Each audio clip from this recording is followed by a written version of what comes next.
Welcome everyone on Advocare channel YouTube. Today we will talk for that first episode about how to spot an unhealthy relationship. So I will talk about the main signs.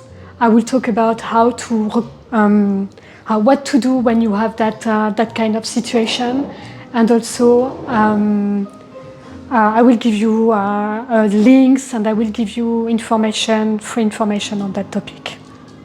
So Laura, how to spot the red flag?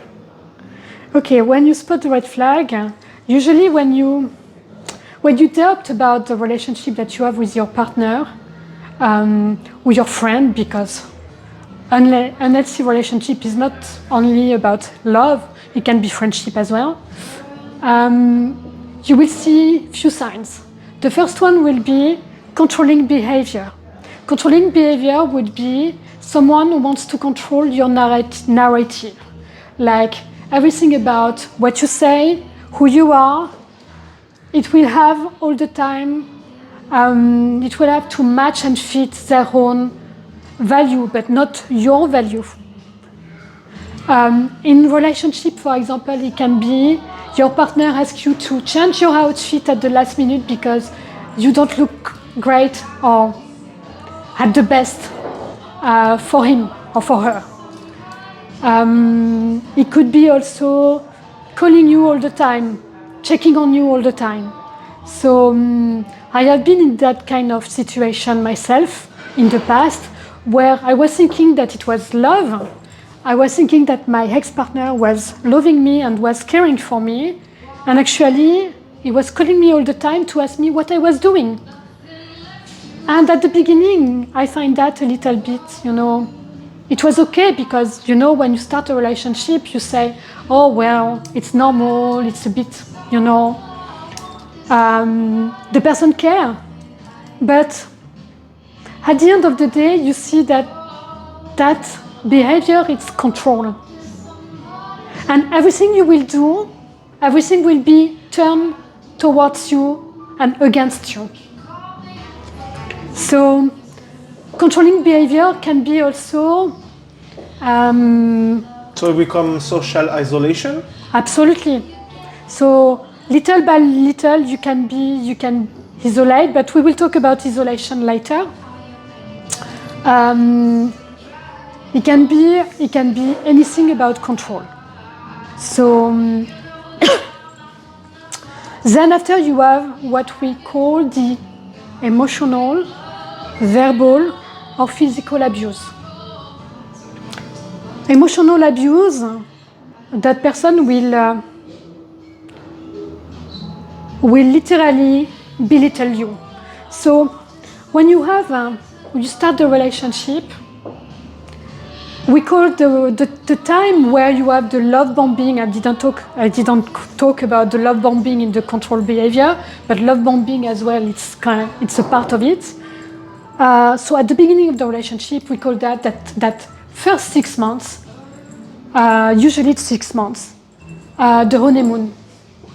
So it's the time like you see it's beautiful, you are in love, or your friendship is looking great and you are super happy, everything matching. And after that period of honeymoon, you see the personality of the person coming back. And in that case, it's at that moment that you see the real true colors of that person. For example, suspecting you of cheating? For example. So that will start with emotional abuse. So you will have, for example, belittling, like things said to you, like you lose, devaluating yourself, you will lose confidence. The verbal abuse would be screaming, yelling, like you will say something to that person. And I say that person because I include in that person relationship and friendship. And you will have the person who will scream at you or will start to yell at you or being very bossy at you. And saying to you that you are nothing and you are not interesting, or you are stupid. And that would be the start of the verbal abuse, you know. And then after, it can jump onto the physical abuse. So in the coercive control, which is more emotional and verbal abuse, you will say physical abuse can happen, but not always, okay? But physical abuse is when, for example, what we think mostly about domestic violence or family violence is when someone kick you, when someone put a black eye on you, when you have big arguing, and it goes to physical violence. And in that case, most of the people think, oh, I am on domestic violence. But what they had before, like emotional and verbal abuse, it's a part of family violence, it's a part of domestic violence as well. So it's been a long time that you are in domestic violence without knowing that you were already. And it was maybe time at the beginning of that signs, those red flags, to leave the relationship because it was not too late and you won't be that damaged emotionally. So Laura, how to seek help when those situations happen? Well, when you seek help, the best is you can contact me on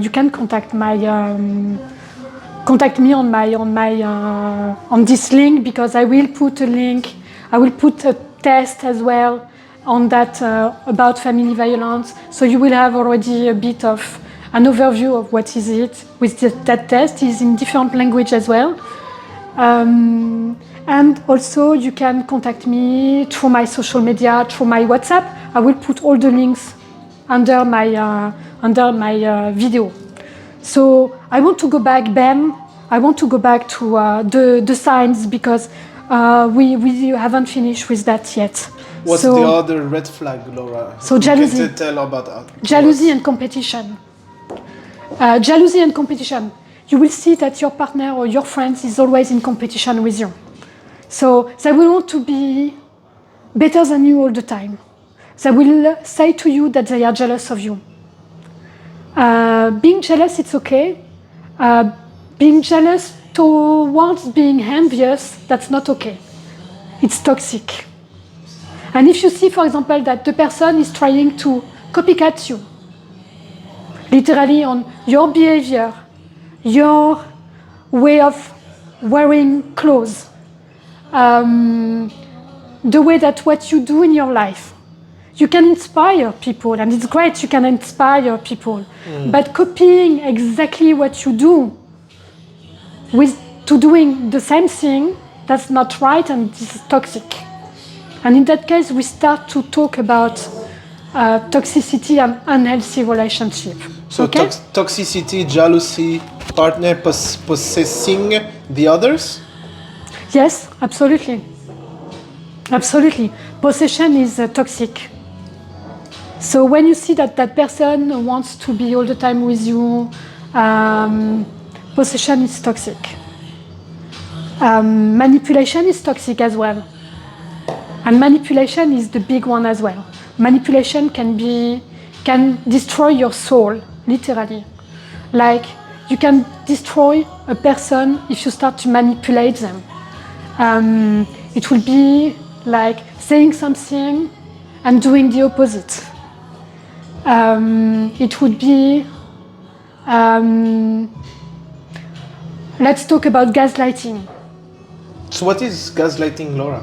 Okay, gaslighting is when, for example, you have someone who say to you that you are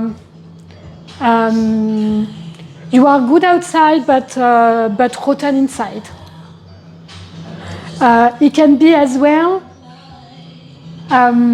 about saying something like the person will say black one day, and 2 days after the person will say white, and when you will say to the person, but you say to me white, it was white, and the person will say no, I didn't say no. The person say it would be black, sorry, And the person say, no, I always say that it was white. And you make mistake, you're wrong. Or you forgot. And the person will say, oh, but you know how you are. You always think that I'm wrong and you are right. And so the person will start to become the victim of it while she's the villain. And she starts the argument, but on purpose, she did that on purpose. And so that is gaslighting, literally. And it's a manipulation done on purpose with an effect on the person. They know how to push the button. Using psychological method into questioning their own sanity or powers of reasoning. Absolutely, Ben. Great definition. So, isolation now. Isolation is the last red flags, but if you feel that person, for example, say to you, well, your friends, they are not good enough for me, I don't want to see them, and I am the only one, for you who is good to you. And it starts to be a manipulation, and also it goes to isolation, because the person will little by little close the circle around you. It can be also your family. They will start with argumenting with your family and say things to put the family against you, because you will take the side of the person. And so your family will say, no, you're wrong and you should be careful because it's not right. And you won't believe it. And it will isolate the target, the goal of that, of someone unhealthy around you, someone toxic, is to isolate you. And like that, they can manipulate you more and more and more. So that's the big, huge red flags. If you see that, if you hear that kind of things, run away. Run away. So now we will talk about what to do when we are in that situation. So the first thing that you can do, it's simple. It's acknowledge and respect your needs. So when you acknowledge and respect your needs, you will say, okay, I notice those behaviors are wrong. I start to question myself. And if you start to question yourself, that's the right thing. It's very positive. Because when you start to questioning yourself, you acknowledge and you respect your needs as well. The second thing is communicate your concern clearly to the person. Like setting boundaries. Saying, I don't agree with you. And if you think that it's your way, it's your opinion, but I don't agree with you. And I want to communicate my concern because I think that what you do to me is not right. So that's the second thing. Setting boundaries, as I said before, setting boundaries, it's essential. You have to set boundaries immediately and make sure that the person listens to you. In the case so two options in that case. Or the person understands what you say and is a little bit toxic, because we can be all toxic, okay, at one stage. Depends on the mood, depends on the day. If we are one day a little bit weaker, we can be like that. But if the person, for example, if the person listens to you, that's a great point, and it's very positive. But if the person doesn't listen to you and keep going on their behavior, keep going to say you are the villain, you are the bad person, and they are the victim of you, that's not right. And So guys, to have a healthy relationship, we need to find compromising, I think. Compromised? yes, compromising with someone who is healthy, yes. But compromising with an unhealthy person, no way. No way. They won't listen to you. I would not recommend that to anyone. If you see all the little flags that I enumerated before, just don't do that. What you can say is seek safety. So ask safety to your family. Talk about it. Don't feel ashamed to talk about it because unfortunately, it happened to everyone. Seek support as well. So as I said before, and as Ben had knowledge with me before in the video, I will put links on underneath the video, and you will have all the links to contact me. So you can come to me and ask me questions, okay? And I will be happy to help you and to say, okay, that's not right. You can take the test as well if you have any doubt. If you don't want to talk to me, it's fine. Do the test, and we can talk after. You can also, if you are in Australia, you have governmental agency, which is Respect, and I recommend to you to contact Respect. So check online. I will put you the link as well on Respect, and you will have a lot of information as well. So it's a governmental agency, so it's something official. Then, when you have done that, if you see that it's not going, anywhere, my advice is to distance yourself or end the relationship. And I will tell you why you have to do that. Because the thing is, if you have kids in that relationship, you damage, in staying in that relationship, you also damage and traumatize your kids. And we will talk about, in another podcast, I will talk about intergenerational trauma. And in that case, you will understand what I mean. But protect your kids, that will be my last word to finish for today.